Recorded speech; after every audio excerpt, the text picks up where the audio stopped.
Welcome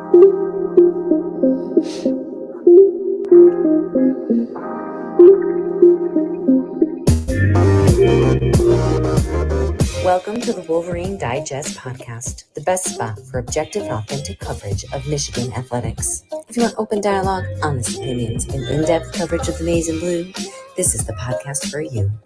And now, here's your host, Brandon Brown, joined as always by Chris Breiler. I just want to start by saying go blue. Well, Chris,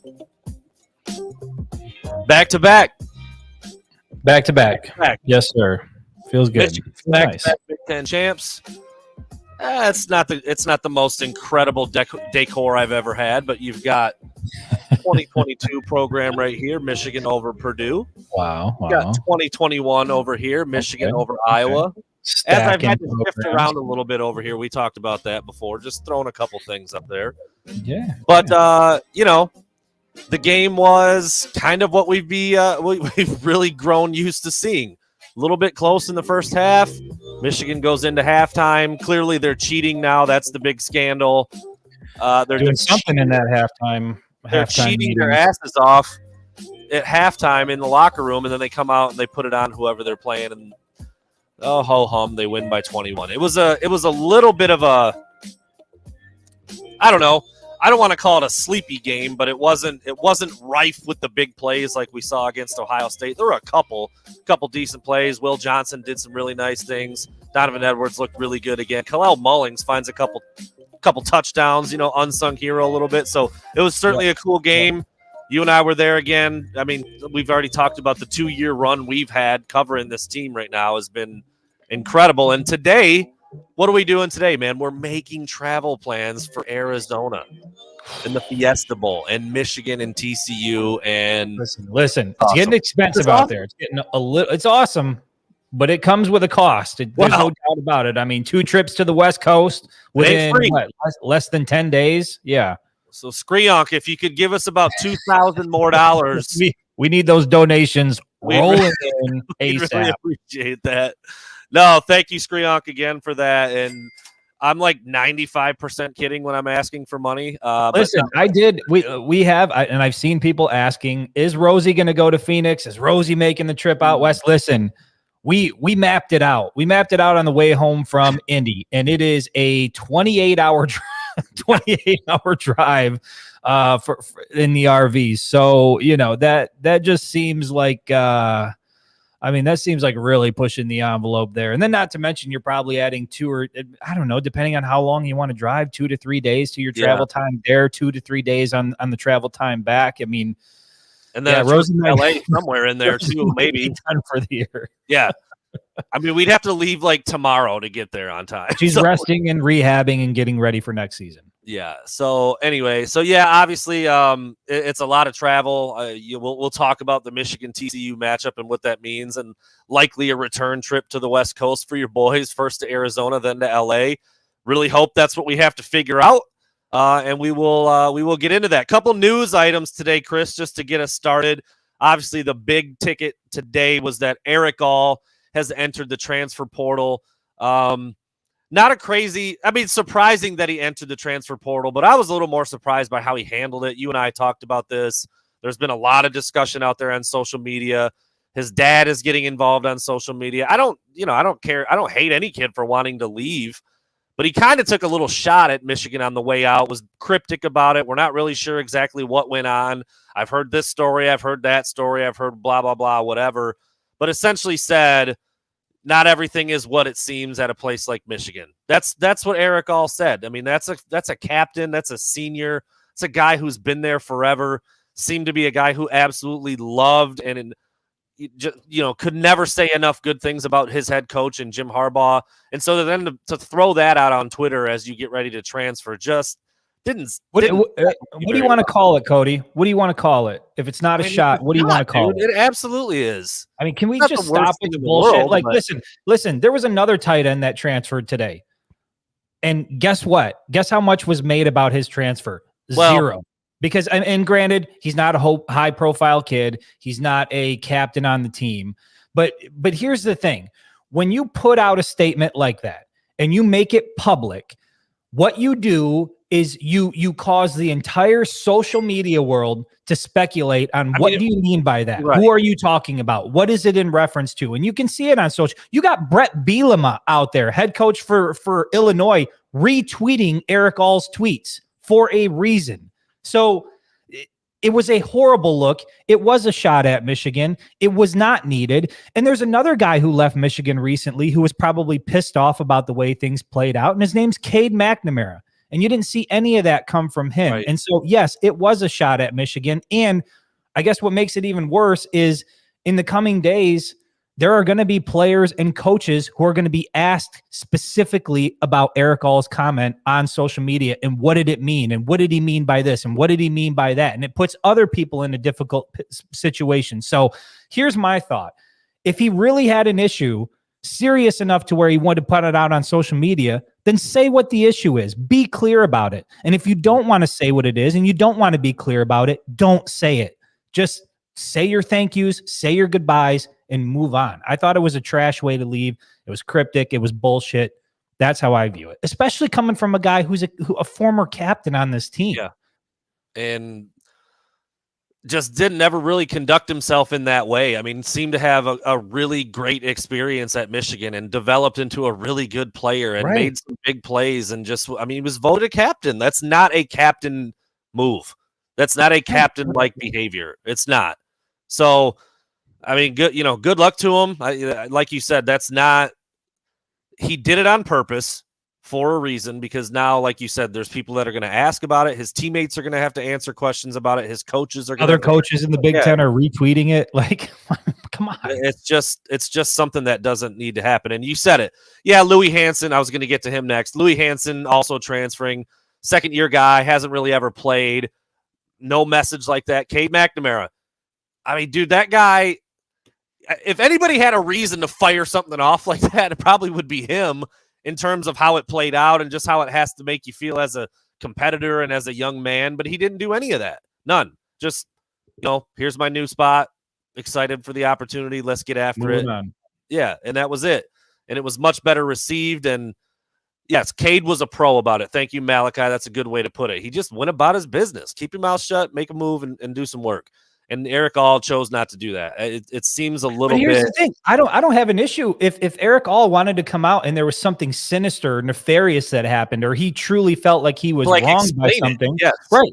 Then put it out. Like say it. Say what it is that happened. When you come out and you say something in a half-assed way and you leave it open to interpretation, that's what social media is going to do. They're going to pick that up and they're going to, was it Jim Harbaugh? Who was it? What happened? What exactly was the issue? Who did him wrong? And that's all you saw following that tweet. So, I got a big problem with that. It reminded me of exactly the way that, and even Josh Gaddis, when he left, he was kind of cryptic about it, but he went a little bit further, saying that he was promised certain things, or when certain people say so, I don't know. It had very Josh Gaddis vibes to it. That sat wrong with me. I try not to say, I'm about as pro player. I think you're pro player. We try to, if a coach deserves criticism, we'll hand out the criticism. But when it comes to the players, we understand that they're young men. They make mistakes, whatever the case is. Try not to go too hard on them. But I mean, to me, that was such a bullshit move. I don't understand that. And for as much as he might think that the program took away from him, he also gained a lot by being at the University of Michigan. So I just take issue with it. Yeah, it's not the best look in the world. And so that's two tight ends in a 1 day span. I have to think that the big potato, Colston Loveland, has a little something to do with that, bro. That big tater. The big potato, man. Because you saw him go up and snag that ball out of the air in the end zone, looking like Braylon Edwards out there. They were like, I'm probably not going to. There's NFL execs out there already saying, I want that kid. I want that kid to play tight end for my team. By the way. He's a true freshman. He's listed at 237. He's probably 245 or 250 if I had to guess. He's a big dude, can really run, put together. Shows that he can go up and make – it's the only catch of the game, but it was an incredible catch, probably the best contested catch a Michigan receiver has made all year when he went up between two defenders, made a play, scored a touchdown. And look, man, that dude's ready for whatever role you throw at him. I mean, he could lead the team in catches next year. And I'm just saying that because we know how the wide receivers are used and how the offense looks, and it's probably not going to change much. And that guy, I saw somebody tweet this. I think I said it to you, Chris. Colston Loveland already has the same amount of career touchdowns as Erick All. I'm not saying that to like throw shade on Erick All, but like, you know, you take a shot on the way out, you're going to get criticized a little bit. People are going to dive into what you did, and now all of a sudden people are saying like good riddance. I don't want to say good riddance, but like it didn't look good, and Michigan fans and everybody on that roster are like, well, we'll be fine. See you later, 83. Like that's how it's going to feel when it didn't need to go that way, and it kind of sucks. But other than that, the tight end position is just fine. Colston Loveland is a dude. He's going to be a dude. He's going to be even better next year.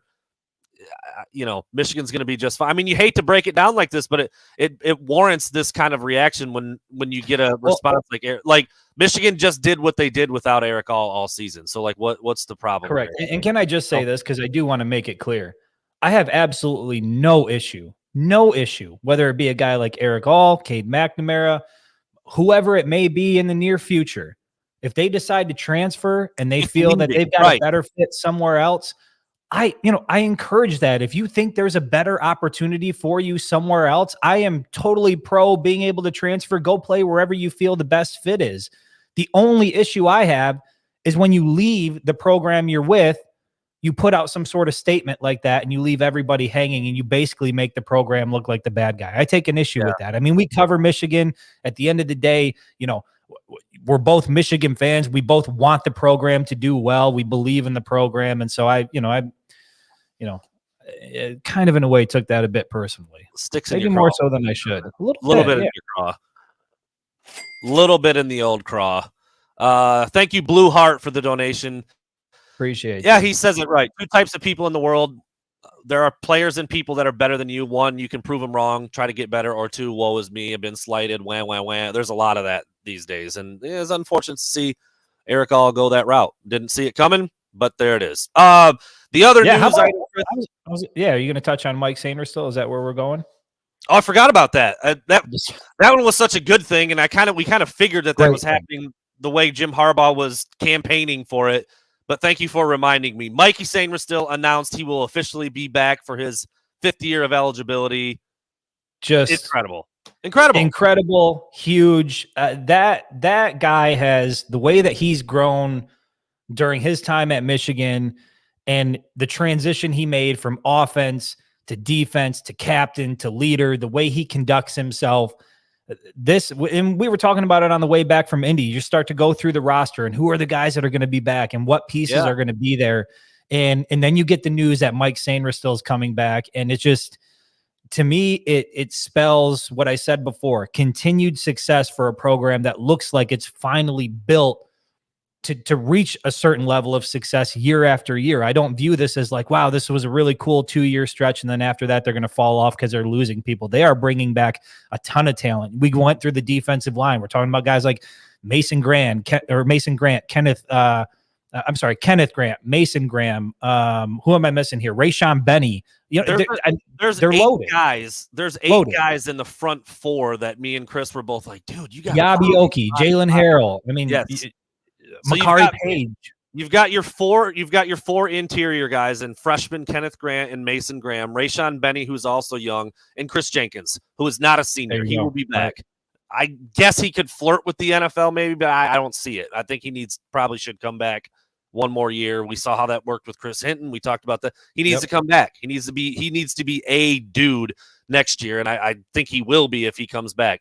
On the edges, you've got Braden McGregor, Yabi Oki, Derek Moore, and who's the last one I'm missing? They had 4 out there too. Did you say Jalen Harrell? Jalen Harrell. There you go. Jalen Harrell, Braden McGregor, Yabi Oki, Derek Moore. Young, ready to go. You've got Junior Colston coming back. You've got Will Johnson out there in the secondary. Defense, just fine. Offense, also just fine. Little bit of work, little massaging to do on the O-line. We'll see what happens with Sharon Moore. His future could be. It's like this every year at a place like Michigan. When you're winning games, you've got big time players. There's roster turnover. There's staff turnover. Jim Harbaugh has weathered that to perfection for the last 2 seasons. I don't think it's going to change. I don't think it's going to change. So Mike Morris he's not coming back. I mean, I'd be shocked if he comes back. He's the highest graded prospect on Michigan's roster for the NFL. I mean, if he came back, that'd be incredible. I wouldn't bet on it. I would expect him to go pro, but we'll see. So yeah, when you go through the roster and you kind of start to name off some things and look at the different positions and who might be where, I think the biggest turnover and the most question marks is going to be along that offensive line, especially if Zach Zinner goes pro. That's another big question mark, and we'll get into some of that stuff. I got a little bit of that. Did I have some of that in burning question? We'll see. We'll see how that ends up looking. But yeah, Mike Samer still coming back is huge. I mean, how much money would you put down right now, Chris, on Mike Samer still being a 2-time captain? I mean, all $1 million, all the money. Yeah, all the money. Thank you for the donation, AC Wilhelm. The Don wreaks similar havoc in the next game or two. How do the rep splits look next year? Well, that's assuming that Blake Corum's coming back. We don't know for sure. Chris, I think you're leaning more towards him returning. I'm not so sure. It's not based on any inside information. It's more just kind of big picture, the shelf life of a running back. He's already dealt with some injury. Like, you could strike while the iron's hot a little bit right now. Well, and you know what? I lean more towards him returning for some of the reasons that I mentioned. I mean, being able, I think if he comes back, he'll be a captain on the team. There's obviously some things that he's, leaving on the table here with the injury in terms of what he's, been able to accomplish. I think he'll be a front runner in the Heisman Trophy conversation right out the gate. And then when you see a guy like now, albeit different position, different reasons, probably wants to get more on tape. But when you have a guy like Mike Sainer still come back and you have the type of roster coming back that is coming back, I think for Blake Corum, Michigan is an appealing place to be if you want to continue to win and you want to continue to develop your craft. And I know that the NFL is always going to have a huge pull, but I don't think he's the kind of guy that's going to be motivated by whatever the payday is going to be. Like, to me, I just don't think that's going to factor into the decision that he's going to make. Obviously it'll factor in a little bit, but I just have a feeling that he comes back. I have a feeling that there's things here that he wants to accomplish, and we'll see how it all plays out. And if he chooses to move on, I think Michigan's still going to be fine in the backfield, even if it's Donovan Edwards, CJ Stokes. They've got guys that can make things happen. And but man, I don't want this to be the end of Blake Corum's career. I don't want to see it end with like 5 plays in Columbus.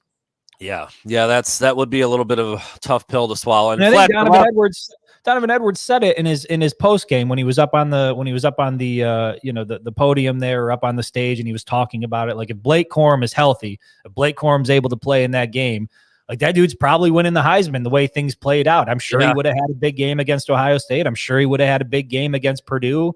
And he's probably a Heisman front runner. And so I don't know how much of that, means, when you're looking at the NFL and you're looking at coming back. I know Blake is the first guy to say that individual accolades, are secondary to the overall picture, but I got to think those things factor in a little bit. You like being told you're the best if you work hard for something. I mean, I always like that. Yeah. Fletch Lives Daily. I love you, man, but I don't even know why you asked that question. Yes. If Blake Corum wants to come back, yes, you want him back. Sure. Like, with a billion times over. Can he get 6 more years of eligibility? I mean, yes, you want Blake Corum to come back. And then to kind of put a bow on this Blake Corum thing, this is the running back position is unique. You carry the ball another 250 times next year as a senior. Yeah. It changes your draft stock. It changes a lot of things. It's a fluid thing. And Chris just said it, like, where the accolades rank. I mean, you could come back and maybe be a title contending team again next year. It sure looks like it. So there's a lot of things that work in both directions on this one. And we'll see what Blake Corum decides. I think he just posted something to his social media today, like getting rehab, and he had his left knee out there and a bunch of stuff on it. And it was a little puffed up. So he's going through that. I mean, how does he come through the rehab? Does he feel like he's back at 100%? Does he still have the burst? Is he still as strong with his left leg? I mean, like, there's so many things that go into what he's working through right now and what his decision will ultimately be. But yes, if you can get him, you absolutely take him. Is my audio good? I just got a phone call, and that always seems to mess things up. We good? We good? Yeah. Okay. Yeah. All right. So we'll take that off there. We got a few more donations to check out. And then we'll get to the last subject, and we kind of just touched on it. Actually, I'll touch on it right now because it's the topic we were just talking about. The Heisman finalists were officially set today, Chris. We don't need to spend a lot of time on this, but Max Duggan, QB from TCU, who we'll see up close and personal in a few weeks. Yep. DJ Stroud, who we just saw up close and personal. Caleb Williams crumbled a little bit against Utah, but that kid's been pretty special all year. And then Stequavius Bennett, everybody's favorite quarterback from Georgia. I like Stetson Bennett. I know they beat Michigan pretty bad last year, but I like his story. I like how he plays. And again, the Stequavius thing just makes him that much cooler. So anyway, 4 quarterbacks. Unfortunately, no Blake Corum, but it's like Chris just said. If he's healthy, he plays against Ohio State, plays against Purdue, he's got a chair in New York. And it sucks that that's not happening. And maybe that's enough motivation to, part of the motivation to come back to Michigan. Well, and we looked at the schedule already. And again, till you get to Columbus, I mean, it looks like Michigan. Go ahead and go through their 2023 schedule and try to pick out where that roster loses, especially coming off the season and the confidence. I mean, you're going to get a now at this point, a veteran quarterback in JJ McCarthy. Yeah. You're going to get a healthy Donovan Edwards back. You're going to have guys like Darius Clemens who are ready to step up. I mean, you're going to have weapons on offense. You're going to have a ton of weapons on defense. I think this team is once again next year primed to make another title run. And if Blake Corum is part of the mix, yeah, when you have a healthy Donovan Edwards for the year, that does take some of the mileage off of Blake Corum, and I think that's what has to be considered as well. So, again, yes, if you can have him back, you take him back 1,000%, zero question. Couple really good points here. There has been rumor about Braylon Allen looking at Michigan, and if he could come, you would absolutely take that guy too because he's a star, and he would just make that room that much better. And, oh, by the way, Kalel Mullings just scores 2 touchdowns in the Big Ten championship and looks good playing running back in a position where he was battling for snaps at linebacker. So, there's a lot of things going on in there. Blake Corum will sit down and wade through all of it, obviously, before he makes a decision on whether he's going to come back or not. Chad Everett, thank you for the donation, sir. If Corum comes back, hope there's a balance between the backs and still letting JJ sling it more. Yeah, that's been it all year. You got those running backs back there, and they're really freaking good, so give it to them a lot. But, damn, is it fun to watch JJ spin that thing and throw it around the yard a little bit. So here's what I will not do. How that looks. Here's what I will not do. No complaining about it, though, anymore. I will not question the process. Whatever. If they come out the gate in the first 3 weeks and they run it, 60 times every single – I'm not going to say a damn word.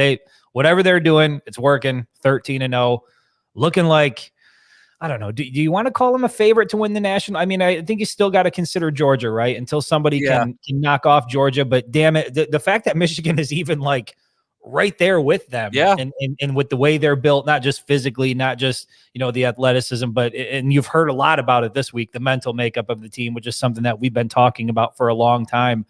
They just don't get rattled, and they are going to be a tough out in the college football playoff. And I am praying to the college football gods, praying that they get the Buckeyes in the national championship. I want it.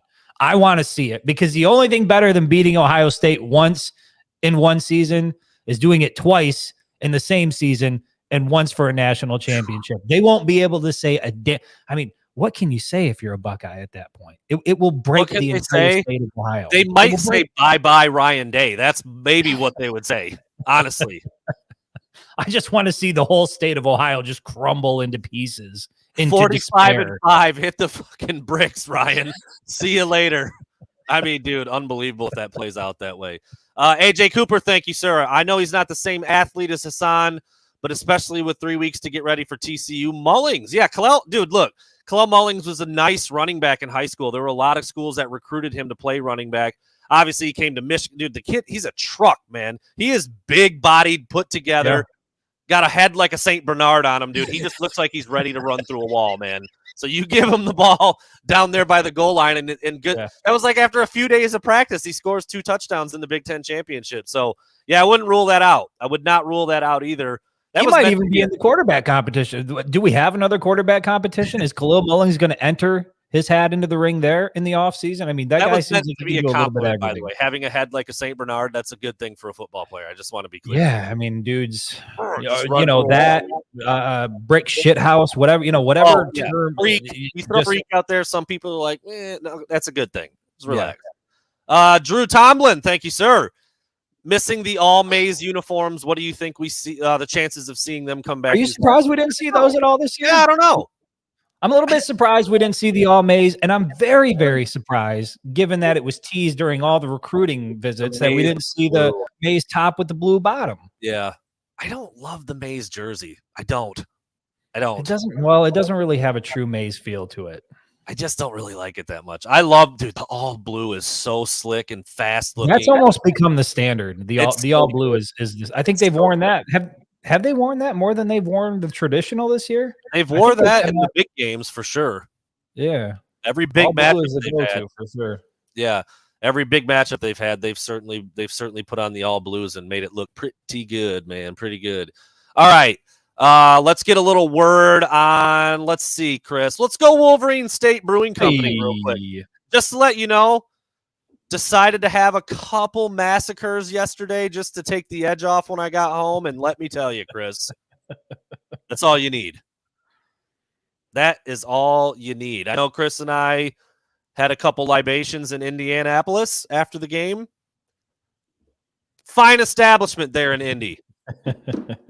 Can't hold Wolverine State Brewing Company's jock when it came to vibe, food, beer. I'm so pumped that that's like our flagship place, dude. It's awesome.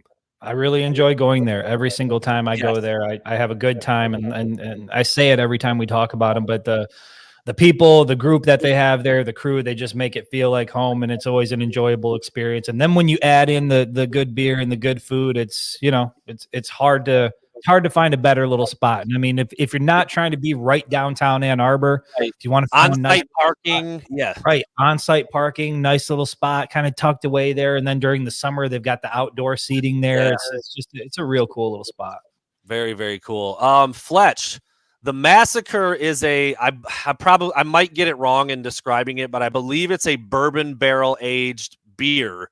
It's a beer, but it's got a very strong, some dark, I think bourbon or whiskey barrel, whatever it might be. 16.5% or some shit like that. 15%. So you drink one of those, it's like you're drinking 3, yard beers or whatever, and it'll knock you on your ass pretty good. But it's strong, but it's good, man. And I'm not a big beer guy, but that'll do the trick. That'll do the trick. So yeah, get you one of them. Let me know how your night goes. I'm guessing it's going to go well. So there you go.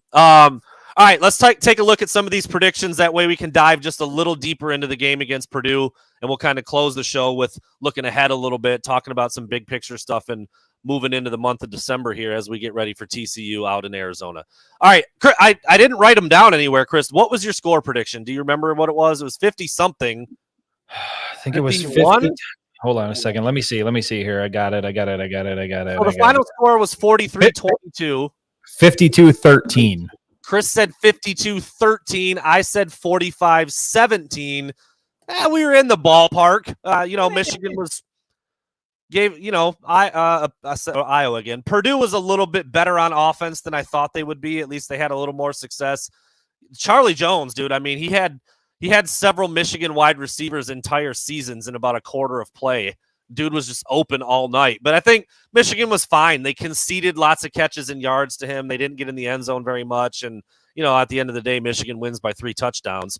Some of the things I thought would happen, it didn't really play out that way, Chris. The first one, I thought Donovan Edwards would score 2 touchdowns, but lo and behold, it was Kalel Mullings instead. Still, Dono, 25 carries, $185, scored a touchdown.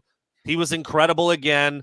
Turns out he might actually be a true running back. Maybe the Spartans need to get their shit together and watch football. Good God. He looked okay between the tackles. He looked just fine between the tackles. He's a star running back and can do it all. I thought he would score twice. Kalel instead. Good for him. Yeah, good for him. I mean, it's nice to have a guy that can come in when you're near the goal line like that. Like you said, the dude he's built in a way where if you need to get a yard, he'll get you a yard. There's no doubt about it. And I think having him be able to go into the backfield and utilize him in that way. And again, you take some of that mileage, some of that punishment off of a guy like Donovan Edwards, who's the workhorse now and carrying a lot of the load. I think anytime you have a guy like that, it's a phenomenal weapon to have in your arsenal. And it obviously, what's the word I'm looking for? What's the word I'm looking for here? I don't know. It was good. Behooves the Wolverines. I don't know what direction you were going with that. Whatever. Behooves. There it is. That's the one I was looking for. It behooves. Behooves the Wolverines to have another. Okay. All right. Second prediction. God damn it. Can we do an entire show where we just use big words? That'd be fun. Can we call it Fancy Friday? Fancy Friday. A monocle with top hats. We drink tea. We'll have to bring. Down. I tried, Chris. I tried to go back to the well. Andrel Anthony catch a touchdown pass. Didn't even have a target, I don't think. Didn't have a catch. If he had a target, it's escaping me.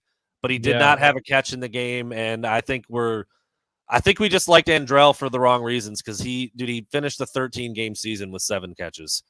Sad day. It's a sad day. I mean, you can't catch the ball when, listen. I don't want to be careful about you can't catch the ball when it's not being thrown to you. And I get that he has been thrown to and he's had some opportunities and he's missed them. But by and large, I don't know. Go into the stats and tell me how many times Andrel's been targeted over the last 12 or 13 weeks, and then square that up with how many catches, how many times was not catch, how many times was the ball overthrown. I see people trying to get me to get. I will never jump off the Andrel Anthony train. Not going to happen. Yeah. I thought maybe, okay, big game, maybe nothing, not even a catch. I was also very wrong about Cornelius Johnson. I thought maybe we saw a new element. He's the deep threat now. Look how that worked against Ohio State. Let's scheme it again. Let's get CJ loose. I thought he would have a 40-yard touchdown catch. He had 1 catch for 9 yards. That was it. We're going to get into what the reasoning behind all of these lackluster wide receiver numbers in just a minute.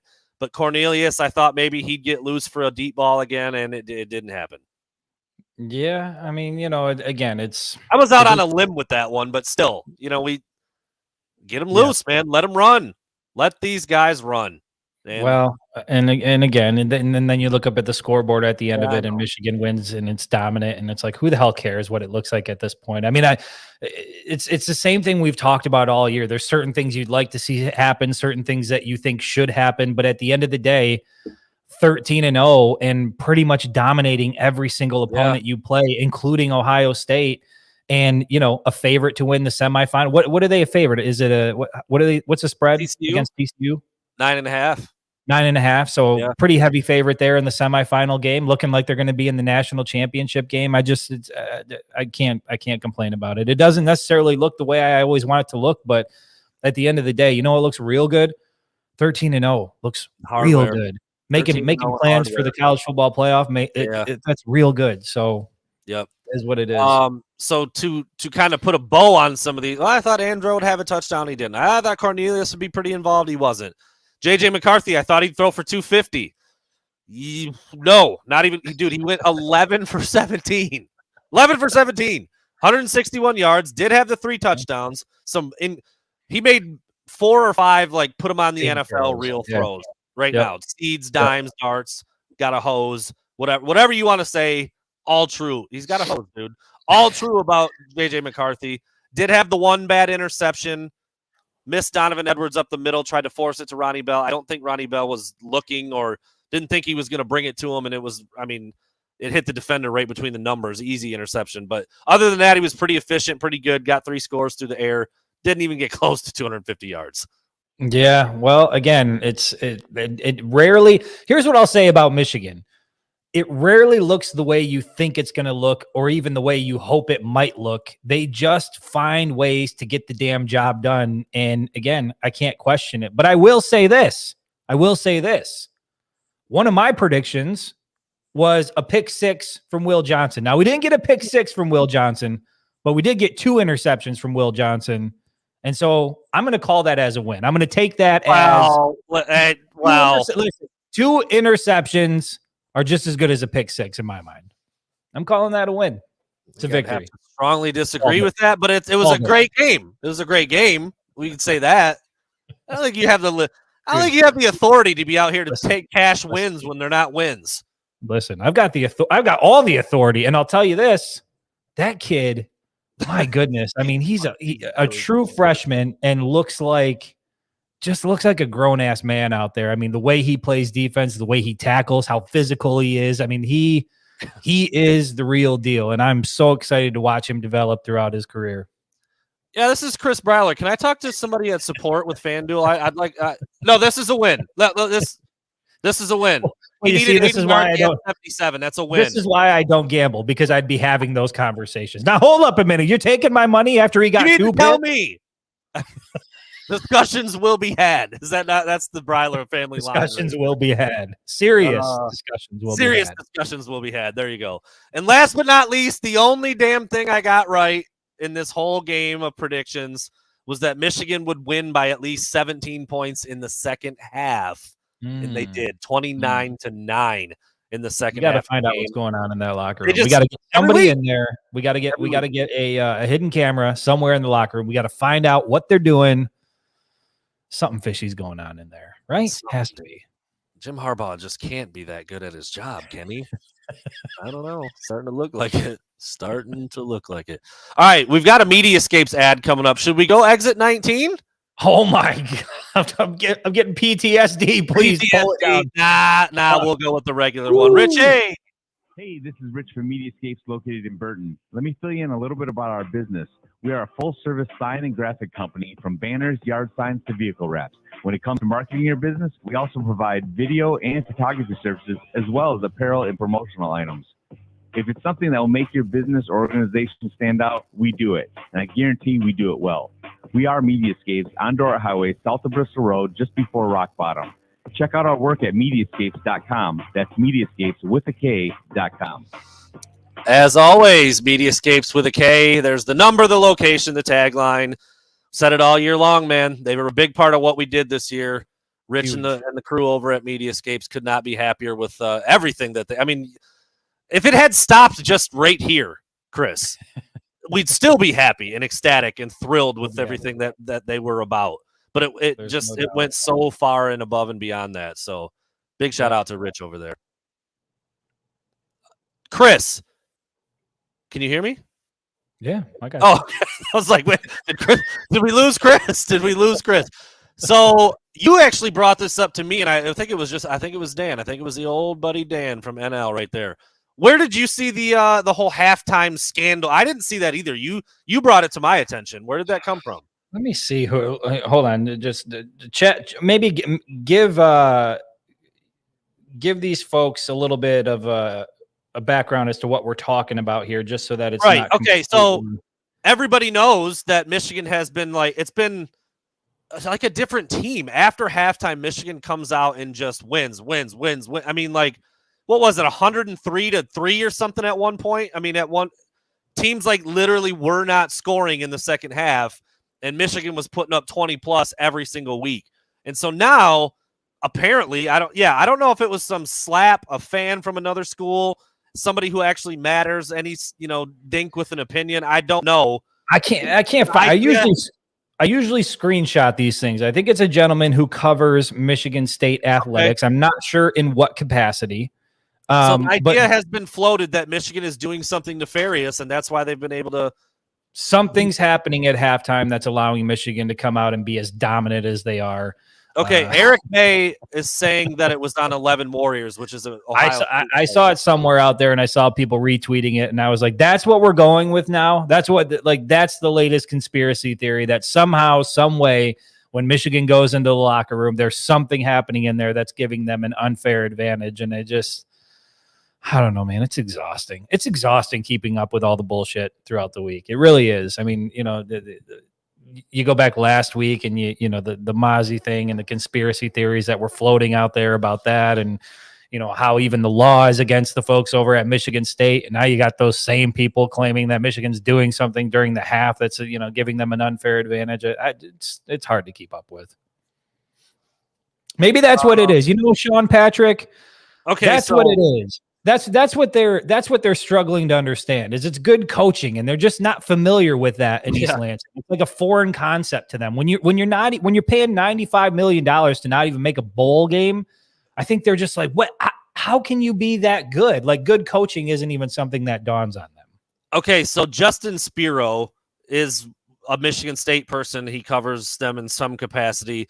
If it's this tweet, then he was completely being facetious and just joking. But he said, My totally serious theory is that Michigan injects their entire team with an illegal super drug at halftime of every game, and they're facing real scrutiny.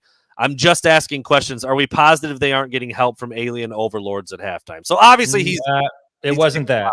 It was definitely not that. But there I feel like there has been some other stuff out there that I started to see once Chris brought it to my attention. Here it is. It's from the same gentleman. 9:46 a.m. So I think maybe what happened is he got some backlash. Someone needs to investigate what Michigan is doing in the locker room at halftime of every game. It has to be something. Oh, okay. So that's what he tweeted out. And then obviously he got his ass kicked all over Twitter for it, and then probably, rethought the tweet. But again, it's like it's just dude, things that come out of the very first response to his tweet was like, it's called having a good coach and a good staff. Michigan State should try it sometime. So there you go. You certainly paid for it. My God. Yeah. Then he said, I suspect foul play, and it just went. There you go, Lydia. They pull out the Michigan branded Ouija board, and they start asking the spirits what they need to do in the second half to pull out the game. I could see that. I could see Jim Harbaugh doing that. So there you go. All right, Chris. I don't know if you have one off the top of your head, but it's that time. Holy hell. Do you have one? Oh my God. I'm gonna have to let you go first. I don't have one at the full disclosure, I forgot to write one down this week too. So you could I was doing burning questions. I was trying to get the predictions. You know what? Back here. I wasn't gonna go there. I was gonna let it go. But I have a TFG. I have a TFG. Are you really doing this? And listen, I hope the guy's watching, assuming he can get, internet over there and whatever, and no. Oh boy, I'm just gonna pull it out. Some gentleman from the Fox Sports crew. I go over to take pictures post game, and you know how it is when you're a photographer. You're running around, you're trying to figure out where you can take pictures. You're just trying to get the good shots that you can get, right? And I've been doing this for a year. I've been told to move. I've been told you can't be here. You can't do this, yada, yada, yada, whatever. I run over to get a shot of the Fox Sports desk with Jim Harbaugh and JJ McCarthy over there. And I crouch down to get this shot. The cameras are facing this way. So I'm facing the same way the cameras are facing. And I want to get a shot. And some force grabs me from behind, both shoulders, and pulls me off to the left, like throws me over to the left. And it took a minute for me to sort of figure out what the hell happened. And then at that point, it was like game on. It was face to face. It was nearly coming to blows. I said my piece, and I've never had that happen, man. I've never had another person put their hands on me at a football game. I mean, I pretty much blacked out, took my camera shit off, and was ready to mix it up right there with like Urban Meyer and Brady Quinn and Matt Leinart doing an interview about 10 feet away. I was about ready to scrap right there at Lucas Oil. Let me add some context to this. So I didn't know. I'm up in the booth. Chris is down on the field. I tried finding him, but there's a million people around. I couldn't see him. So I call him. And this is also sketchy sometimes because sometimes the phones don't work down on the so I know what to expect. So I call him, he answers. I'm like, hey dude, how's everything going down there? And he's like, yeah, walking. And I'm like, you want to jump on and maybe do a live or something? We can do a post game show. And he's like, I can't even get there right now, dude. I almost just fucking killed a guy. I'm gonna kill him. I'm like, whoa, what happened down there? He's like, I'll tell you later, dude. And he just hung up. I'm like, what? Meanwhile, I'm up there like legs crossed, like eating a cookie. I'm like, what's Chris doing down there? I mean, I told him I was not leaving the field until I saw him leave the field so I could follow him out. I mean, that was where I was at that point. I'm like, I'm not going anywhere. And I had security guards trying to calm me down. Fortunately, there were 3 security guards around that saw it, that came up to me and they were like, no, that's fucked up. Like, nobody should put. I'm like, listen, if you need me to move, just tell me you need me to move. Don't put your hands on me. Once you do that, it's like. So Chris is fuming. It kind of calms down, but then it's like an hour later. We're at the bar. We both got a beer going. Music's playing, and Chris looks at me. He goes, dude, what would you have done if that guy grabbed? And I'm like, geez, I don't know, dude. So we're talking about it again. I can't let it funny. go. We're like I can't let it go. I can't let it go. We're laughing. I feel like. Let me finish. There's another chapter. So we were laughing about it. We had a good time. We had a couple beers at the bar. We get back to the hotel. We go to sleep. It's late as hell at this point. I mean, we didn't leave the stadium until almost 2:00 in the morning. That game took a long time. It was late. So we get back to the hotel. We get ready to tuck in, go to bed, whatever. We get up in the morning. We get all our stuff around. We get in the elevator. Chris again looks over at me. He's like, "This is how you know you got a problem, dude." The first thing I did when I got up this morning was I Googled Fox grunt labor worker cord guy. Like, he was trying to find the man by describing what he is. I'm not going to let it go. I'm not going to let it go. If any of you have if you've ever seen Seinfeld out there, there's an episode where, George Costanza, some guy burns him in a meeting, says something to him in a meeting, and he has a comeback, but he doesn't figure it out until afterwards. And then it drives him crazy, and he can't let it go until he finds this guy. Right. And has to. That's how I feel about this. I feel like this guy deserved to get popped, and he didn't get popped. And until he gets popped, I'm not going to be able to let it go. So if I see him out at the Fiesta Bowl, if I see him out in LA, I'm telling you, I'll never forget that face. I mean, we were like this far from one another, and I let him off the hook. I let him go. You never let another person put their hands on you. And the only reason I didn't retaliate was because I had my badges on. I had my camera with me. I didn't want to sacrifice any of the professional, the jerk store called. Yeah. Well, there's going to be another store call the next time I speak. I can't let it go. I won't let it go. I'm gonna go with just to kind of put a bow on this whole experience to Indy. I'm gonna go with like one of our funny, more positive TFGs. Like, when you see somebody do something, you're like, "What the hell is this guy doing?" This fucking guy. Me and Chris are at the bar. Really, several very cool bartenders in there. We were chopping it up with them, telling them our story a little bit. We're with SI. We're doing this. We were just at the game.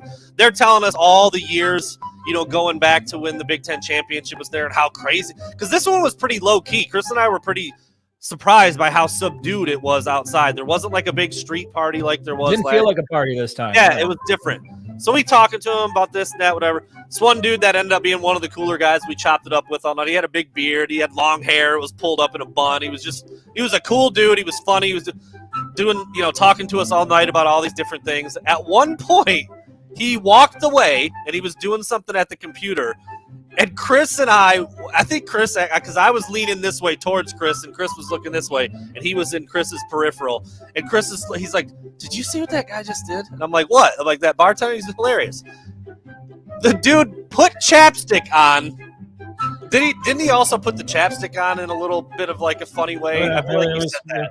I mean, there's no real manly way to apply manly way to apply chapstick. Correct. He put chapstick on all over his mouth and then proceeded to lift up his arm sleeve and kiss his arms with chapstick on. And then he was doing something with his belly and he was pretending to play the piano on it. This guy he had a journey right in front of us. But look, I'd be lying to you if I said I never did just a token joking around like on the biceps. I've never applied chapstick. I don't think he knew anybody was watching. He was just didn't. off in There's his no own way. element, doing his own thing. Thought it was hilarious. It stuck with is. me. The whole time I've been thinking, like, I wish we would have partied with that guy a little bit more. Listen, I'm just going to put it out there right now. Fox Sports crew, keep your head on a swivel. That's all I'm going to say. Your boy's not letting it go. Yeah. No, I want to be very clear, Malachi. This was not like a frat boy move. This was like just a hilarious, like, quirky dude. He was awesome. Yeah. He was hilarious.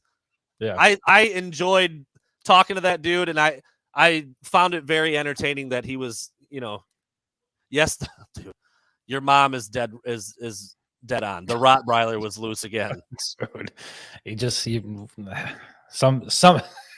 Some things just need to be finished. Damn it, Brandon. You know what I'm saying? Some things just need to finish, and it's not finished. It'll never be over here. Chris, do you want to field this question, CJ?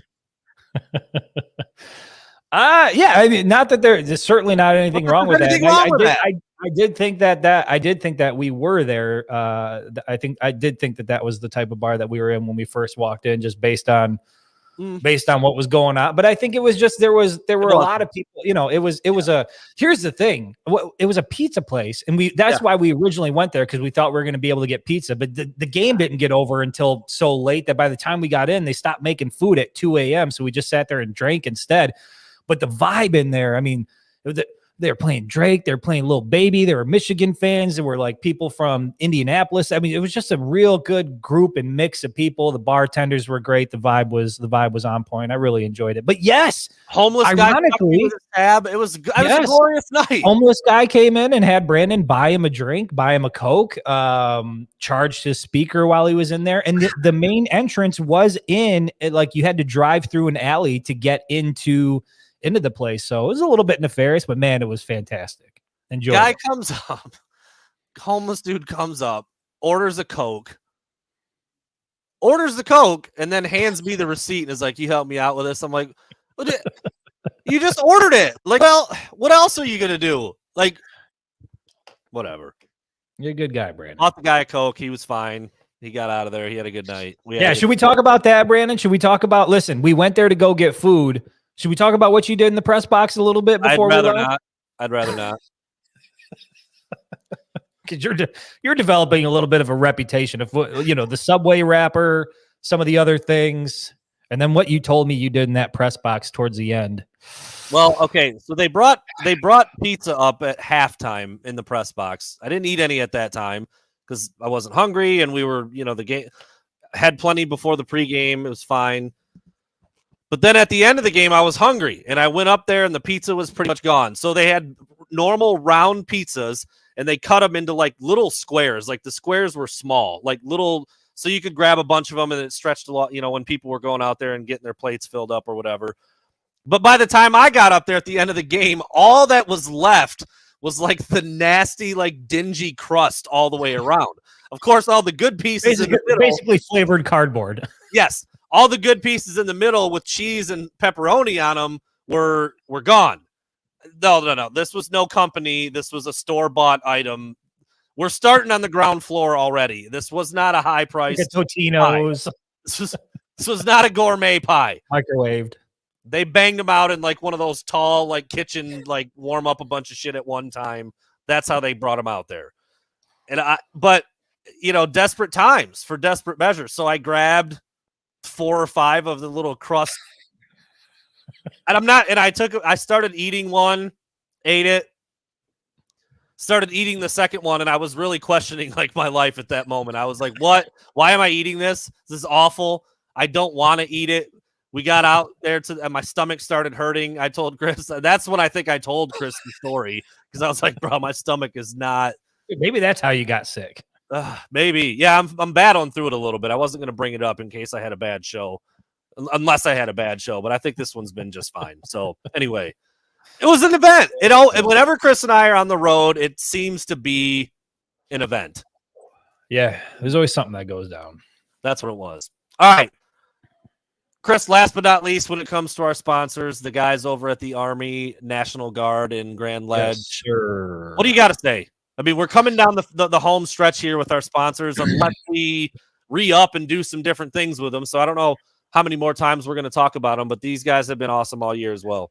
Yeah, again, it goes back to our experience that we had there over the summer. It was a life-changing experience, and getting to go out there and spend time with those guys and Jared Johnson and Dave Lewis and some of the other crew that's there, and just hanging around them and walking away from it with a totally different interpretation of what the Army National Guard is all about and the type of people that are there. And then obviously when you get into a Chinook helicopter and fly with the football team and fly over Michigan Stadium, I mean, those are experiences that stay with you forever. And, it doesn't mean that everybody's going to get to do that, but by and large, what I walked away from all of that experience was these are just incredible people. They do incredible things. And I think, again, I encourage anybody out there who's like, if you're getting into your adult life and you're trying to think, what might be the best fit for you, and this is something that maybe you're considering, I highly, highly encourage you to go talk to the folks over there in Grand Ledge, set up a meeting, make a call, do whatever you have to do. and at least get out there and meet them and experience it. That is their recruiting division. And I know that recruiting for the Army National Guard isn't where they want it to be. And so, Jared's really been leading the effort in terms of trying to modernize the way they recruit and bring people in. And that's part of the reason why you see us out there, just a couple of dinks posted up on the tarmac with the RV. But they're trying to modernize the way they do things. And again, they're a great group of people. We hang out with them when we're doing events. We hang out with them when we're not doing events. It's fun to be around them. They're very enjoyable. And again, I would encourage anybody, if that's anything that you're even remotely looking into, make a call, set up a meeting, do whatever you got to do to get out there, because those guys need it. So I'm really excited to show this, Chris. I'll do it just briefly. So somebody asked me like, hey, send me the link for your show. I know we're almost done now, but I was going to send the link, and really, really, really happy with YouTube for choosing this moment as the thumbnail as I'm kissing the old bicep there on the Jesus Christ. I mean, doesn't get much better than that. Hey, Should I give him one? I'll give him one. Can't have enough. It's never enough. Oh, it's never enough. All right. Well, dude, we're at 55 minutes and we haven't started burning questions yet. What are we doing here? Yeah. I mean, we can run through them. A lot of them are going to come off the top of the old dome, but we can make it work. We can do a little faster version, maybe not so much blabbing. I mean, your boy, I'm dealing with a little bit of a sore throat. I took some pills before we jumped on. I feel pretty good right now, actually, but it wouldn't be the worst thing in the world if we capped it at about an hour. So, all right, dude, Fletch, look, we've actually talked about trying to get Tim Allen to come on the show multiple times. I would pull any string I needed to pull to get him on here. And we'll see what happens. But yeah, I think we can throw this up real quick. Uncle Mike, thank you for the reminder. I saw some other people talking about it too. Aiden O'Connell was really good against Michigan. He's not a mobile guy, but he was on time and on target all night long. He threw for 370 or whatever it was, 360 something. And like I said, Chuck Sizzle had a damn season in the game. He had 13 catches for like $162, the most productive game of any wide receiver all year against Michigan. So yeah, props to them, man. That's actually, you know what? That's perfect. Right out of the gate, burning questions, Chris. Let's warm up the cockles and get them going. Let's get those hot cockles. My very first question out of the gate, Chris. Michigan won the game 43-22, but I want you to give a 1 through 10 score to Purdue on what they showed you. Toughness, just offensive execution. I mean, just however you want to grade it. But what were your impressions of Purdue? I mean, I give Purdue a solid 7. I mean, yeah. they were a legitimate competitor. They, their wide receivers, they had a couple guys that made some incredible plays. You could tell they had playmakers on offense. I think at the end of the day, Michigan, like we said, going into it across the board, they were just outmatched. Purdue was outmatched in every single position, but I can see how that team won 8 games and probably could have won, another 2 out of that. That could have been a 10-win team. They looked very solid. They played a solid game that unfortunately they just ran into a Michigan team that seems like they're on a path of destiny, to be quite honest. It's better. Michigan's better. More talent, more speed, more athleticism. Aiden O'Connell, though, the way he played, what he's been battling through, I mean, just can't say enough about those guys. I have a tremendous amount of respect for Purdue, considering the fact that I spent the bulk of the season telling you how often I forget that they're even in the conference. Well, they showed up in at least in the first half, and they had me on edge a little bit. But then, Braylon Edwards was down. He was in one of the suites, and I walked by him at halftime, and I was like, well, what do you think? And he's like, second half team. And I was like, yeah, second half team. And it just seems like everybody kind of knew what was coming. So shout out to them. They played a good game, just not enough. I'd say about a 7.75. I mean, they showed me some things after having not really watched them this year. They hit hard. I mean, especially in the first half, they were popping some Michigan players. Donovan Edwards took a couple hard shots running the ball up the middle. Again, we talked about O'Connell. We talked about Charlie Jones. I mean, they did quite a bit of things well. Michigan just outlasted them, wore them down, and that was the difference. Michigan wins by a lot, but I was pretty impressed with Purdue. All right, Brandon. This is going to be an interesting question, and I'm not sure how you're going to answer it, but I'm going to ask it anyway. After the game, over at that Fox, little counter desk thing where they were doing the interviews, J.J. McCarthy was greeted by Urban Meyer, and Urban Meyer gave J.J. McCarthy a hug, but then he also pulled in J.J. and said something into his ear very gently, very closely. I've got a picture of it. I'm curious. What do you think Urban Meyer said to JJ McCarthy in that moment? I know a great bar here in Indy. That's probably what he said. Girls will let you do whatever you want. No. Urban Meyer recruited him. And so, they have a connection. They have a bit of a rapport, a bit of a relationship. I'm sure he was complimentary of the game that he played. I'm sure he, I would guess that it wasn't anything, earth shattering, but I don't know. There was contact between Urban's lips and JJ's ear. That I do know. I'm a little weirded out by that. I mean, look how close Here. Urban is. Look at him. Look how close he is to our quarterback here. You get your filthy hands off of JJ McCarthy, Urban Meyer. You get your dirty hands off of him. Yeah, I don't know what was said, but I just thought that was a really interesting interaction because Harbaugh was over there as well, and Urban came up and shook his hand and said something to him. But man, he pulled JJ McCarthy in real close, gave him a hug, said something in his ear, probably like, "I wish we had you instead of CJ Stroud." But that could be my guess. Your ear tastes like Doritos. Maybe that's what he said. I don't know. All right, number 2 for me, Chris. What are we? 26 days away from kickoff against one TCU in the Fiesta Bowl. As we sit right now, knowing what we know, we watched TCU lose, by the way. We watched Michigan win. What is your confidence? I did another 1 through 10. What's your confidence level 1 through 10 that Michigan will beat TCU in Glendale, Arizona? I mean, 9.5. That's high.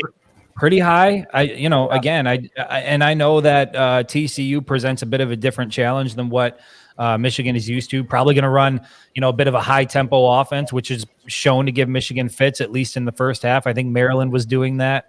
But at the end of the day, again, you look across the board and I think they're just outmatched in every way. And they certainly, that defensive front at TCU has not faced an offensive line like what they're going to see with Michigan. And to be honest, I don't think their offensive line has seen a defensive line like they're going to see against the University of Michigan. I think it's going to be a shock to the system for the Horned Frogs. And I think Michigan certainly covers. I think that number might move north of what you say it was 9.5. I think that move. Yeah. I think that number is going to move up a little bit as we get closer to the game. I just think Michigan's the far better team.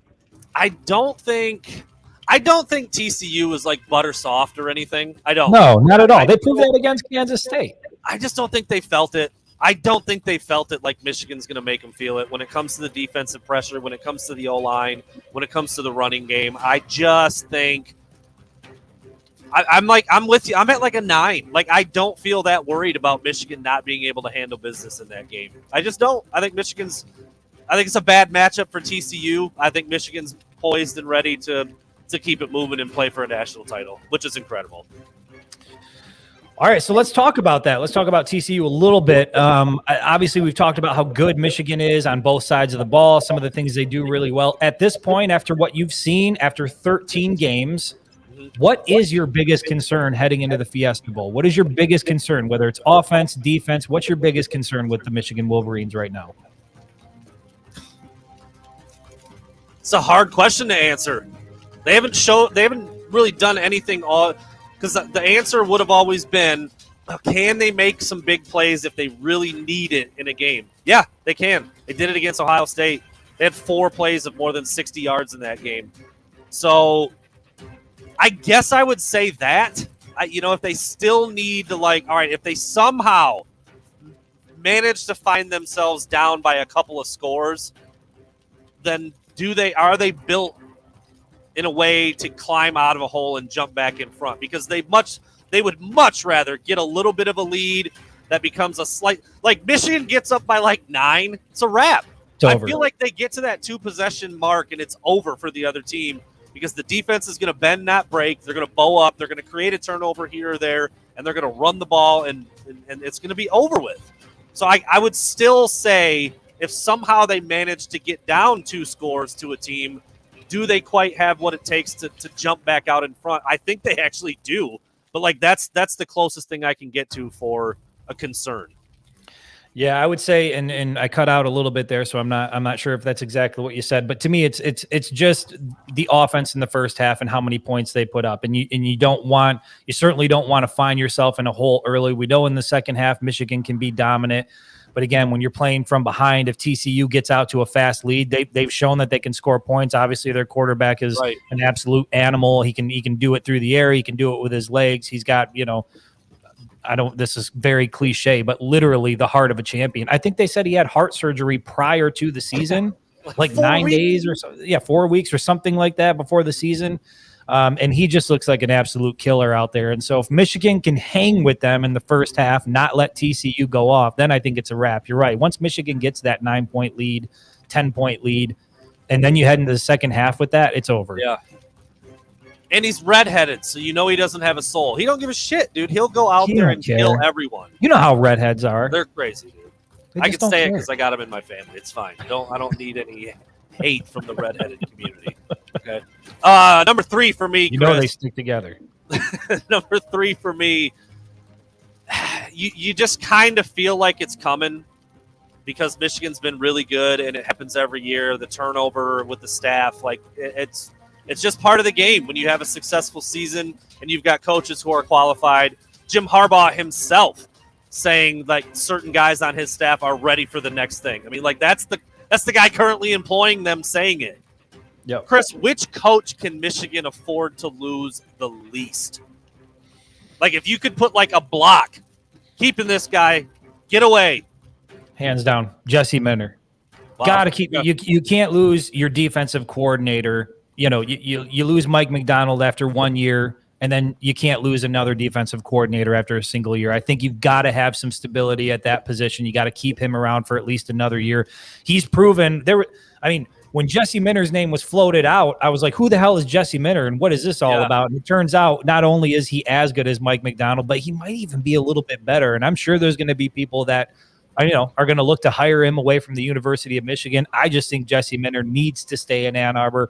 Give us at least another year. Can we have another year out of Jesse Minter? I don't want to find this team once again in the offseason trying to replace it and trying to create. I mean, Jesus, I don't know. Can you strike gold 3 times in a row on a defensive coordinator hire like that? I'm not sure how often that happens, but to me, it's Jesse Minter, no questions. But I will also put Steve Klinkscale in there. I mean, you look at the way that the secondary plays, you don't want to lose a guy like Sharon Moore. I think he's the most likely to go, so I've sort of already made peace with that, especially with the way Jim Harbaugh was talking about it. But, yeah, to me, it's Minter. I think it's also Minter. I do think you could put some votes in there for Sharon Moore, and people wouldn't be mad. Like, the O-line worked 2 years. I don't know if they're going to win the Joe Moore Award again this year, but they certainly could. And moving into the OC role, again, how much is he really doing that? What's Matt Weiss's role? How much is Harbaugh? Like, there's still a little bit in there. I mean, like, we talked about that all year, too. Is Sharon Moore really the one trotting 4 tight ends out there? Maybe. I think it's Jim Harbaugh, but it might be Sharon. But anyway, I think you could put plenty of pros in the good column for Sharon Moore, but I would also say Jesse Minter. He's been phenomenal. Listen, I know he's not considered technically an assistant coach, but I think Darren May brings up a good point. Ben Herbert. Whatever Ben Herbert needs to be paid, you pay that man, because you listen to Jim Harbaugh talk about Ben Herbert, you listen to the players talk about him, the impact that he's had on that program, and the way he goes about his strength and conditioning program. I think it is a big reason why Michigan is able to just physically impose their will on other teams. Now, some of it's schematic, and I'm not going to give all the credit to Ben Herbert, but I do think he has been a key piece in transforming the mentality inside that locker room and the toughness they have. And so, again, whatever you got to pay Ben Herbert to keep him on staff, you pay that man. All right, what do you got? What do you got in the hopper? All right, this is going to be an interesting question because the numbers certainly don't look the way I think we thought they would look. But I'm just going to ask it to you this way, Brandon. Has J.J. McCarthy lived up to the hype? Has he lived up to the expectation this year so far? By default, I would have to say no, because before the season started, if I said J.J. will be the starter and he's going to break the touchdown passing record, and he didn't. Porn. God damn it, dude. We almost made it. My hot photo here. Just a little porn for you. pouring us here, boys. All right. Pouring. So, again, he's been phenomenal. He's made some wow throws. You love when he gets out and runs a little bit, blocking downfield, like all that stuff. I mean, he's been so good. But I think if the question is purely about reaching and meeting expectations, I'd have to say no. Because I thought if he's the starter for the whole season, he's throwing 35 touchdowns. And I don't think it's on him. I think it's just been how he's used and like the scheme, the system, the approach. But cut and dry, I would say no. But yeah, I mean, God damn it, he is 12-0 as a starter. That's pretty good too. But I think if I'm thinking about the whole picture and what it means to be quarterback and throw it around and stuff, I'd say like a tiny bit short, which is like the stupidest thing I've ever said, probably. So I don't know if this is going to count. I'm going to say yes, but not in the way that I thought it would be. Not how I thought it would look. To me, again, he operates within a system, and I think he does that very well. He's shown the ability that we saw last year in spurts where he can get out on the perimeter, he can run, he can do damage with his legs, he can make some incredible throws. But to be a first-year starter, to be a sophomore, to take over that starting position, and the type of leadership that he's shown throughout the year, I mean, that guy is a true leader in every sense of the word. And when you everything you would want in a quarterback, I think J.J. McCarthy has in his DNA. And so, yeah, he didn't go out and break the touchdown passing record like we all thought. He wasn't throwing it around the field like we all thought. But that's a byproduct of the way the offense is built. Yeah. So I think that, the expectation in terms of the numbers, no, but the expectation in terms of who he is and what he's provided to this team, the value that's there, absolutely. Not only has he reached it, I think he's exceeded. I have been very, very impressed with the way he conducts himself. You look at the way he was on the road when Michigan went down. He doesn't flinch. He's ice cold. He's always focused. He's always positive. He always believes. He's always calm. He's just got everything you want in a starting quarterback. And for this to be his first year as a starter, could not have been more impressed with the way things have gone. Obviously, 12-0 as a starter is pretty damn good. That's a big one. That's why I said, like, it's probably the dumbest thing I've ever said to say that. Well, Nick, that's why I said so far. Has he lived up to it so far? There's job's not finished. Job's not finished. And to Nick's point, yes. Let's, he wins next week or next game and then beats Georgia. Chastise me all you want because I will be an idiot at that point for saying what I just said. So whatever. It's been really freaking good. And to somebody else's point, I don't remember who said it up here. If they told JJ to throw it 50 times a game, he'd probably have 45 touchdowns. Like it's just been a product of what he's been asked to do and how well the running game has operated all year long, and et cetera. Perfect builder into this question then, Chris. Given what we've seen, how it looks like it's going to look as long as Jim Harbaugh is running the show, can J.J. McCarthy be a Heisman candidate? Can it happen? Yes, absolutely, it can happen. I think when you're the quarterback on a team that's routinely in the national championship hunt, and I mean, look, he doesn't have to throw the ball much, but he's efficient when he does. He does make good plays. If you look at what he's able to do on film, again, with his legs and the way that he can keep a play alive, I absolutely think he can win a Heisman Trophy. It's not going to be because he goes out and throws 50 touchdowns and has gaudy numbers, but it's going to be because he plays within the system and he plays his role very well. And then you have some of the other stuff, the intangibles, the mental makeup of who he is. To me, everything about that kid screams Heisman Trophy candidate. So, yeah, there's no doubt in my mind that he can. I wish I would have prepped a little more because I brought it up at the beginning, the 4 Heisman finalists in Stetson Bennett, Caleb Williams, C.J. Stroud, and Max Duggan. Is it Max? Is that his? Did I just make that up? Is that his name? I have no idea. I know his last name. Let's just call him Duggan. Okay, that is right. I'm like, did I just make his first name up off the top of my head? I would like to look at their numbers because obviously, like that kind of gives you a baseline of what you need to do to be in the discussion. First of all, be on a good team. It's pretty much become a quarterback award. Like I know Blake Corum would have been there if he had stayed healthy. Shit, he might have won the thing because all of those quarterbacks had a dip at the end of their season. So maybe Blake kind of steps up front and wins it by default. Maybe Stetson Bennett, whatever. I would like to see the numbers and see like, all right, if JJ's going to be in the discussion, he's probably got to be somewhere close to this, and I just don't know if he can get there based on the system that he plays in. Like, you're never going to see an Army or Navy quarterback up for any quarterback awards because they just don't do what that position does. And that's kind of the same way for JJ. You've got to be super productive there. I don't disagree with anything you said. Like, take away, it sounds stupid, but take away the numbers. Pretty easy thing to do. And he's a Heisman quarterback, but you got to have the numbers. You just have. Well, I mean, according to Gus Johnson, they're already talking about putting him in the conversation. And so I would only expect him to get better next year. And if Michigan is as good as they are and they go, they win another 11, 12, 13, 14, 15 games. Yeah, I could absolutely see him being in the discussion, not just in the discussion, but have a real shot at winning it. Yeah. Let's talk about the semifinal game. So we talked about that a little bit with TCU. I think we're both feeling pretty confident that Michigan gets through that game. Here's my question. Out of Georgia and Ohio State, who would you rather Michigan face for a national championship and why? It's Ohio State. Why? Because I think they kicked their ass again. We have seen now that this formula works and that Ohio State crumbles under pressure. And like I said, you asked me earlier rhetorically. But you have also touted that it's difficult to beat the same team twice. But I also think is that element. I also think Georgia's the better team. So, if the ultimate goal is to win a national championship, let's do it against Ohio State, who I don't think is quite as good as Georgia. I think Michigan has a formula to beat them again, and I think they're in their head. I think they have rattled Ryan Day's cage. And I think you've got Ohio State players now talking about sitting out the playoff game. Jackson Smith and Jigba is gone, bro. He's done. I know he hasn't played all year, but they are not about it over there right now. They're not.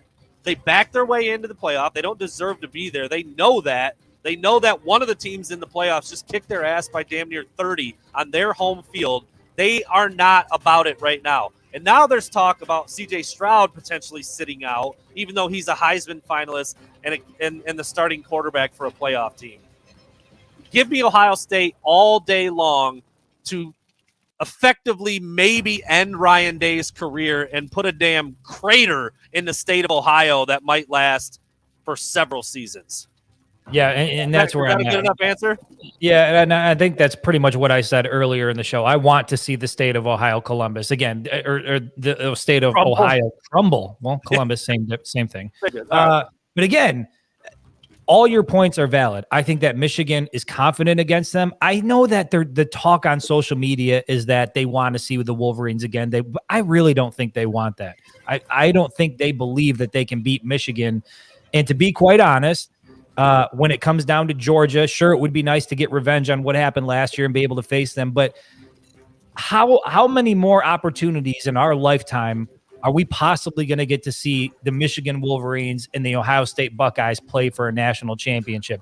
I know the college football playoff is expanding, and so the odds maybe increase a little bit instead of a 4-team playoff. But to me, I want to see it, man. That is like must-see TV. That is a once-in-a-lifetime sort of event, and I am really, as much as I hate to say it, I am polling for the Buckeyes to beat Georgia because I want to see that national championship happen bad. So give me Ohio State. Might be the first and only time I've ever wanted to see Ohio State win a football game. All right. Well, on the flip side of that, Chris, I've done 2 1 through 10 scale questions. I've got one more to finish this off. I know what everybody's going to say. I don't care. I am looking ahead. I'm not going 1 week at a time. Blow me. 1 to 10. Confidence level that Michigan can beat Georgia. Are we talking that's what's going to happen? So are you basically saying the confidence that they're going to win the national title matchup?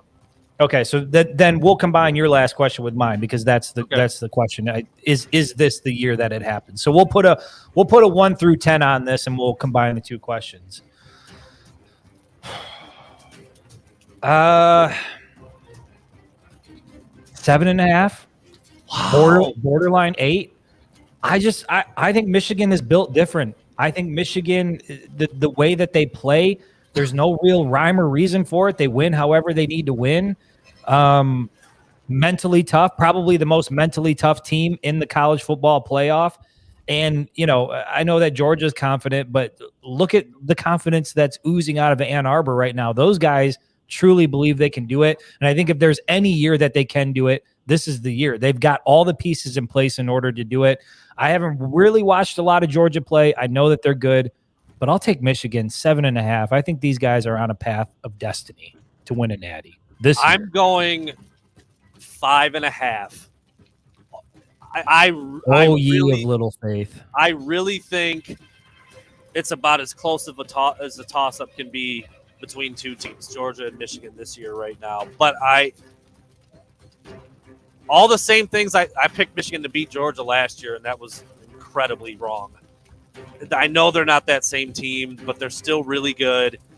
But I do think what Michigan does travels, and I know. We've watched it for 13 games now. We know it travels. The second half adjustments, the defense, the various looks on defense, the running game, efficient J.J. McCarthy. We've seen it for 13 games now.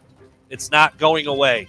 And when you can play that kind of football, complementary, take care of the ball, timely turnovers, you can beat really good teams, and I do think Georgia is a really good team. They're not a great team like they were last year, but they're really good. I think Michigan's got an edge. I think they've gotten back to this point. They clawed back into it.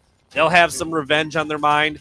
J.J. McCarthy, Donovan Edwards, Mike Morris, who I was going to look at that picture of them watching Georgia after stomping them last year in Miami. They're as poised as they can possibly be to get a win in that game.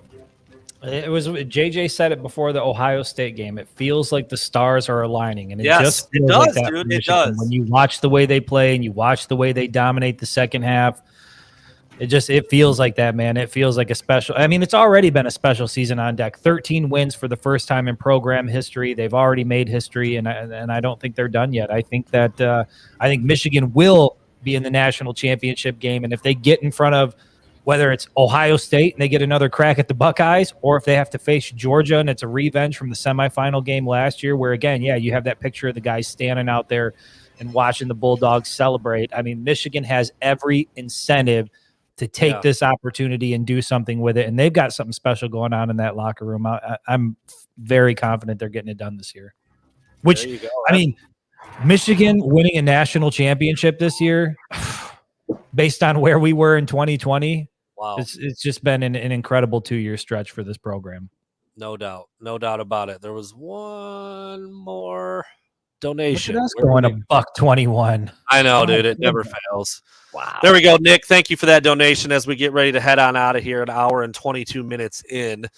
Michigan would kick their ass worse because they know now for a fact that they can threaten them. They know now for a fact they can do any of the things they want to do. And so does Ohio State. That's the key. They know that Michigan can beat them over the top, that they can run for 200, that they can get pressure on C.J. Stroud, that they can shut down. Not shut down. They did have 2 receivers go over 120 yards, but they didn't change the game. That's going to happen. And that's the key. Neutral field might be 30. Might be a 30-point loss, bro. Beat that ass. Dude. What a fun talk to be having.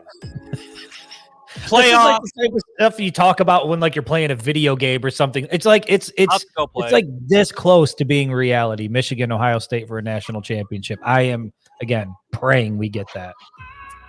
What an experience. I mean, Chris might be the good luck charm. I don't know. First 2 years covering the team, is that a coincidence? I'm telling you what. If they win the Natty, it's gonna. I said it last year, going into this season, that I don't. It's going to be hard to top that experience last year, going down to Miami, doing everything we did. Well, here they are topping it, and might top it in a very, very big way. So yeah, my neighbor said that the other day. Like, hey, picked a really good team or good time to start covering the team. I'm like, you're not kidding. You are not kidding. Yeah. So that'll be fun. Well, Wednesday we'll be back, fan led. Get your questions ready for that show. I think I saw someone ask about it earlier. If we're going to continue to do 3 shows a week, we'll see. We might be off on this Friday. I haven't determined that yet. Ultimately, we like doing the shows, and we know you guys are here, and the donations don't hurt. But it's coming up with 3 shows a week when there's no games to talk about. It's a little tricky. We'll see. Yeah. It is a little tricky. And you know what? Taking these next few weeks to get a little more time with the family and do stuff like that. I mean, we're grinding it out throughout the season. And so I think, yeah, we might scale back to maybe 2 shows a week until we get back into the playoff starts, but we'll see. We'll talk about that offline. Just saw it come up. Came up early actually, but Wednesday will be a staple. We will have Wednesday shows. Yep. Always be fan led. We may sprinkle some other segments in to kind of supplement missing a show during another part of the week, but we'll be back on Wednesday and we'll keep you posted as always. And yeah, we'll just throw Rich on there if we need to. Rich or CJ or whoever. Our slapdick friends who don't even know what they're doing. Like, we'll have somebody on the air. How about that? Does that sound good? All right, Chris. As always, man. Another good show. See you, everybody. Another good show.